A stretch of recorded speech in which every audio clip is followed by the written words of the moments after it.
तीन महत्त्वाच्या विधानसभाचा आढावा घेतलेला आहे। काय समस्या समोर आलेल्या आहेत, कशा प्रकारचा आढावा झाला? सकाळपासून मागाठाणे असेल, मालाड वेस्ट असेल, त्याचबरोबर आत्ता नॉर्थ वेस्ट लोकसभेमधून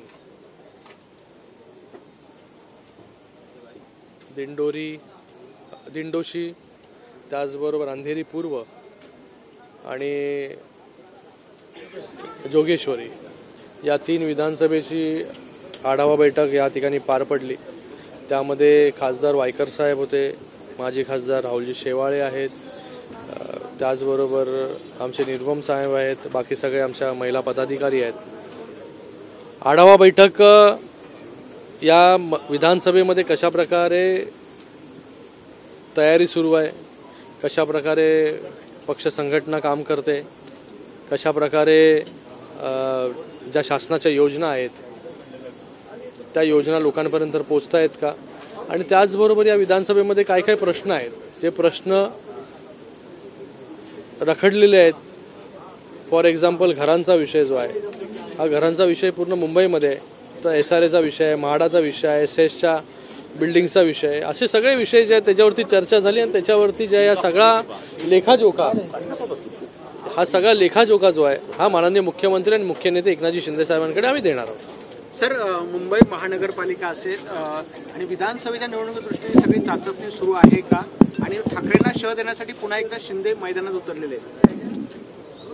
बघा, लोकसभेमध्ये जर पाहिलं आपण तर उभाटापेक्षा चांगला स्ट्राईक रेट जो आमचा राहिलेला आहे, आणि उभाटाच्या ज्या जागा निवडून आल्या मुंबईमध्ये ते कोणाच्या मतांमुळे निवडून आले आता हे जगजाहीर झालेलं आहे।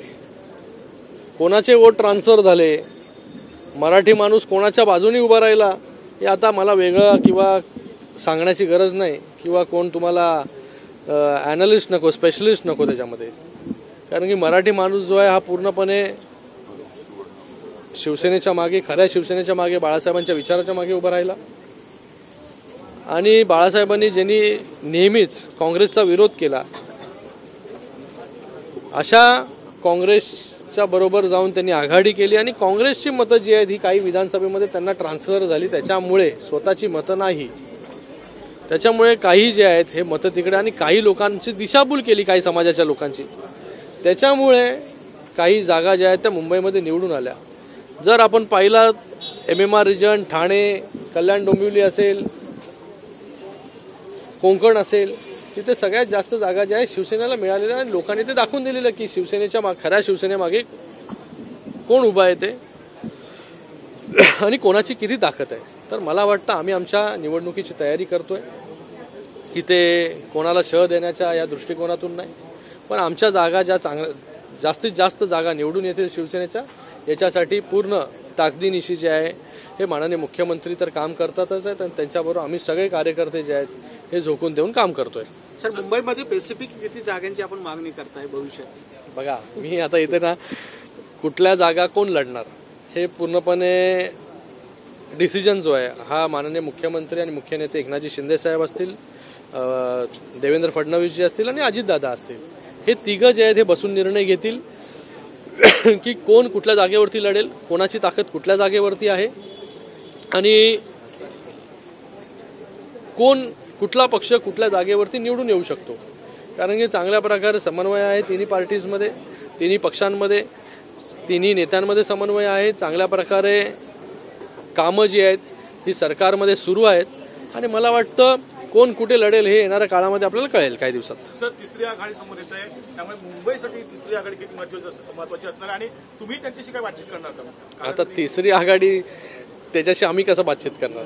ते तिसरी आघाडीमध्ये कोण असणार कोण नाही आम्हाला माहिती नाही। आम्हाला आमचं महायुती जी आहे ही महायुती जास्तीत जास्त जागा कशी लढेल आणि कशी जिंकेल याच्यासाठी आमचे प्रयत्न असतील।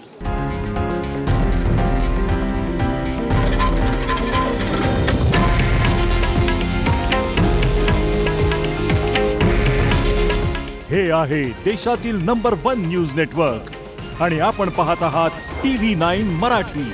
काळजी तुमची, हित महाराष्ट्राचं।